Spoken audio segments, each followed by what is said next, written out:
আসসালামু আলাইকুম, সবাই কেমন আছেন? আশা করি আল্লাহর রহমতে সবাই ভালো আছেন। এই তো প্রতিদিনের মতো একটি ছোট্ট ভিডিও নিয়ে আসলাম। আজকে হচ্ছে গিয়ে দুপুরে রান্না করেছিলাম। আমাদের এখানে দুই চুলা বলে, এটাকে আবার কেউ দোয়াকাও বলে। সে মাটির দুই চুলার মধ্যে রান্না করতেছিলাম। এদিক থেকে ভাত দিচ্ছিলাম, আর এদিকে মাছ ভেজে নিচ্ছিলাম, ভাজি করে নিচ্ছিলাম, একদিকে সবজি ভেজে নিচ্ছিলাম, আবার সবজি কষিয়ে নিচ্ছিলাম। মানে এত তাড়াহুড়া, মানে এদিকে একটা দিই ওদিকে একটা পড়ে যায়, এদিকে একটা নাড়া দিই ওদিকে আরেকটা পড়ে যায়।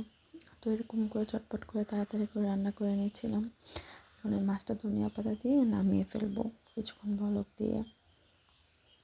তারপর হচ্ছে কি আজকে আবার পিঠা বানিয়েছিলাম। দুপুরে খাওয়া দাওয়া শেষে দুধ চাল দিয়ে অনেকক্ষণ সময় নিয়ে প্রায় হচ্ছে গিয়ে আমি 4টা বাজে বসেছি, প্রায় 9টা বাজে আমার পিঠা বানানো শেষ হয়েছে। পাটিসাপটা পিঠা বানিয়েছিলাম, ফার্স্ট টাইম বানিয়েছিলাম, কিন্তু খেতে মজা হয়েছিল, প্রথম হিসেবে অনেক মজা হয়েছিল। আজকে এই পর্যন্তই। আশা করি সবাই ভালো থাকবেন, আমার ভিডিওটি সবাই শেয়ার করবেন, আমাকে সাপোর্ট করবেন। আসসালামু আলাইকুম।